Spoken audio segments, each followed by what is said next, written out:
And now, here's your host, Kevin Conover. Bring your tithe and bring your shame. Welcome to Educate for Life. I'm your host, Kevin Conover. My website is educateforlife.org. And I hope that this show is a blessing to you. We are over, I believe, over 100 programs now. Been doing this for about 3 years. And we're on KPRZ 1210 a.m. You can listen to us on Sundays. We are in the evening, so if you're a night owl, that's great for us. 10 p.m. is when our show airs now in San Diego on Pacific Standard Time. And my guest today is Dick Hausam. Dick, say hi to the video here. Wave, give a wave. Hi there. How are you? Okay, and Dick, him and I have known each other for how long now? Maybe 5 years. 5 years, okay. And the way we met was I was teaching a class out at Skyline on apologetics. That's what I typically do. And what ended up happening was we were talking about starting a group to go and share the gospel. And so Dick was one of the few people that decided that he wanted to do that. And so since then, almost every month, we've gone down to the beach when we're available and shared the gospel, passing out hot dogs and waters to people down at the beach and giving out invitations to church. And so I thought it would be a really cool show to do where we talk about sharing the gospel, because for a lot of people, it's something that strikes fear into their hearts when they think about telling somebody else about their faith. And Dick, why don't we start off? Can you give us a little bit of background on yourself, how you grew up as a Christian and so forth, and then we'll pick up from there. Good. First of all, I didn't grow up as a Christian, anything but. Okay. Well, as a little kid, my grandmother was Catholic, and so we would go to church with her on Christmas and church with her on Easter, and that was about the extent of it. And I remember one time my mom coming and grabbing us. We were about 8, 9 years old, and we went off to a Lutheran church for a vacation Bible school.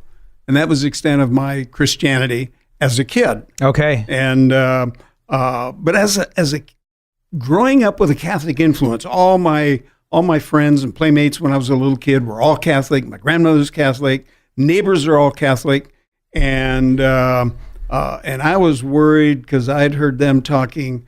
And if I should die, am I going to go to heaven or am I going to go to hell? And I was really worried about that. And so I was about 12 years old, and Buddy and I were out hiking, happened to be on New Year's Day, by the way. And he was telling me that, all you have to do is go to the priest, confess your sins, and they're all forgiven. You're good to go. I said, it's that easy? He says, until you sin again. And I said, well, how often can you go? He said, you can go every day if you want. Bingo, I'm home free. I'll just go every day and get my sins forgiven. You wanted to make sure. I wanted to make sure. I mean, gee whiz, And I thought, that's it. Man, I went home. I told my mom, I said, Mom, I'm going to become a Catholic. You can get your sins forgiven every day. That's hilarious. And she put a kibosh on that real quick. No, You're not. Your dad says you need to wait till you get older. And I was really disappointed. Yeah. And I used to go to bed at night. I only knew one prayer. Now I lay me down to sleep. I pray the Lord my soul to keep. If I should die before I wake, I pray the Lord my soul to take. Oh, and I would say that. It's a scary, scary prayer. I would say that. That's the only thing I knew. Yeah. And I would say that every night, and sometimes 2 or 3 times to make sure. Yeah. This isn't something you want to gamble with, right? Exactly. I want to make this happen. Exactly. Yeah. Exactly. And then I came under the influence of a young fellow when I was 16 years old, and he invited me to a Bible study. I thought, great, let's go.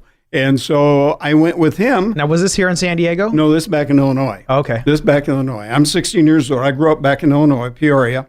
And so I went to that Bible study that night, and there was another fellow there, and he says, would you like to become a Christian? Sure. Yeah, why not? And so he led me through a prayer, prayed the prayer, and that was it. And I thought, this is too easy. I mean, is this, did it, lightning didn't strike. I didn't feel all warm inside or anything like that, So little did I know later, it comes by faith. Yeah. then I drifted away from the Lord for a long time until we got married. And then we got married, and I knew how I was supposed to live. Janice. I sure wasn't living the way I should live between that time when I accepted Christ and when I got married. And now, when you got married, were you still in Illinois, or were you? No. By then I had come to California, San Diego, and I met my wife here in San Diego. Excuse me. And she was from Michigan. She'd only been out here a couple of months. I'd been here a week. I met her a week after I got here. The only girl I dated in California, and 8 months later we were married. And last week we celebrated our 55th anniversary. Hey, that's awesome! Congratulations! I had to throw that in there. That's great. That's great. Shout out to Janice, right?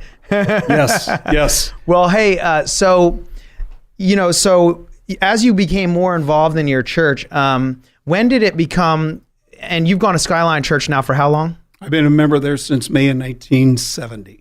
Okay, that's since before I was born. So, Yes. That's a long time. Yes. Now, when you were going to Skyline Church, when did you become impressed that, hey, it was important that you should be sharing your faith and you should be, kind of living out your Christianity, reaching out to others like people reached out to you? Well, at Skyline, the pastors, going back to Pastor Butcher, and then John Maxwell, and now Jim Garlow, always preached, sharing your faith. And it was just one of those things. If you're a Christian, you need to be sharing your faith. Whenever you read the scripture, you need to be sharing your faith. And, like a lot of Christians, it just kind of, went by me. But then I'd get out and I would, especially driving down the freeway, rush hour time at night, and you see a gazillion lights.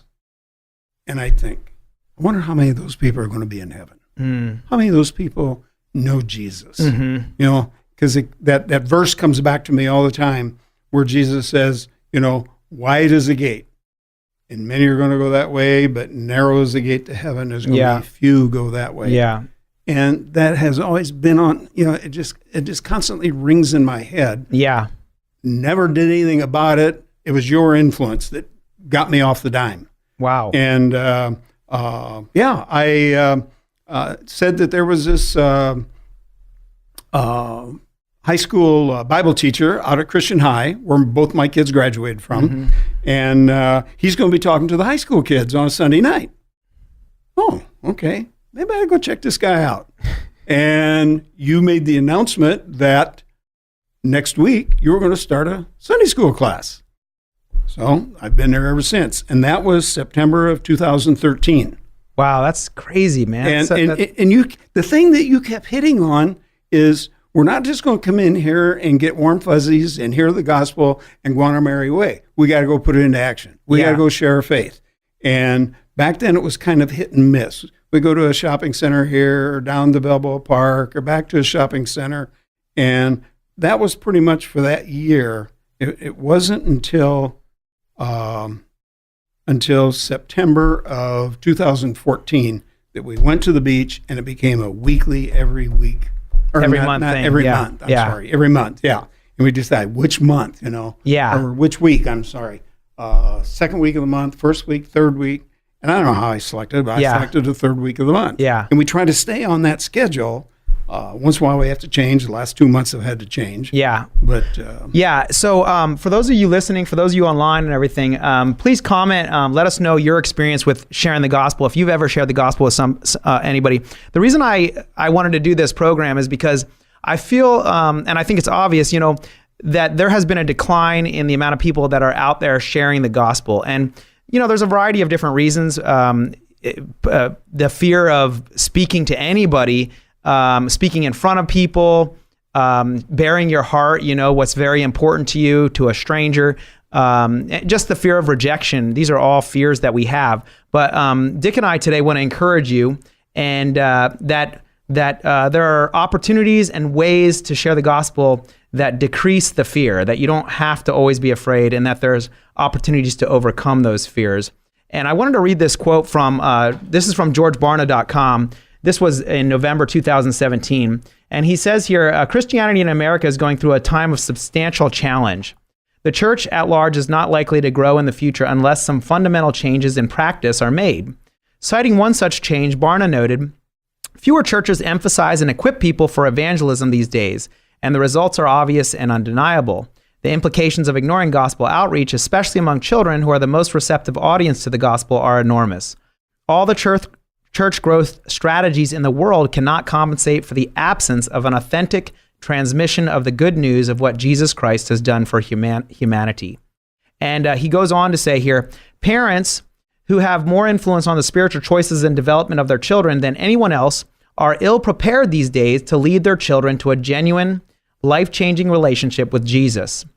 Worse yet, surveys conducted by ACFI earlier this year revealed that most American parents are not interested or engaged in helping their kids to know Jesus personally. And so, that's a big part of what my ministry is trying to do, is help people, encourage people, show people the incredible need and significance of learning to share the gospel in a way that is not awkward or offensive or whatever the case, that diminishes fear. And so that's what Dick and I are here talking about. Now, my website is educateforlife.org, and specifically that's what it's geared towards. I have classes all over the internet there that are showing you how to share your faith, as well as giving you answers to the questions that people have about sharing their faith, right? I heard when I was in college, I took a Toastmasters class, and have you heard of Toastmasters? Yes. Yeah. They teach you how to speak in public, and they said one of the biggest fears people have is public speaking. In fact, it's the number one fear that Americans have is public speaking. But they said that the way you diminish your fear of public speaking is to know your material well. So that if you know your material well, that's going to cut your fear in half because you're comfortable talking about it, right? And so I think a big part of what you and I are trying to do and what the class is aimed at doing is helping people to be better equipped to be able to answer people's questions about Christianity. How do you know God exists? How do you know Jesus actually died on the cross and rose from the dead? These sorts of questions, but surprisingly, those questions don't come up too often when we're out sharing the gospel, but give people more confidence. So we're coming up on a break here. We're going to be right back, and we're going to talk about what Dick has experienced, because he was extremely fearful sharing the gospel, and he's going to share with you where he came from and how things are going in his life as far as sharing the gospel is concerned. So stay with us. We're going to be right back. Luke Gibson of LG Equipment supports Educate for Life with Kevin Conover. Luke grew up in the construction industry and now serves LG's commercial and residential customers throughout Southern California. Whether you need grading, paving, hauling, demolition, on-site bulk water service, water trucks, tankers, and towers, call LG Equipment at 619-998-0924. Learn more at lgequipment.com. 619-998-0924. When you need tires or service, count on Conover Tires, Wheels, and Service in Oceanside for a full range of affordable options and all the brands you trust. See their great customer reviews and special offers online. Hours Tuesday through Friday, 7:30 to 5:30, and Saturdays, 7:30 to 5.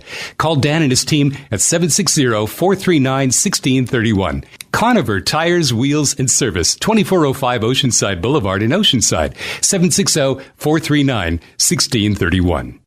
Hi, this is Jason Hall, president of Team Home Loans, a branch of Synergy One Lending. I just want to take this opportunity to thank Kevin Conover for the profound impact he's had on mine and my wife's spiritual life, as well as being an incredible teacher while our kids were his students. His knowledge and passion have taught us all how important it is to be defenders of our faith. It's our honor and privilege to support Kevin and his show. It is our sincere hope and prayer that you will continue to learn to be defenders of your faith through Kevin's radio show and through his Educate for Life teachings. Thank you, Kevin, from the Hall family and Team Home Loans.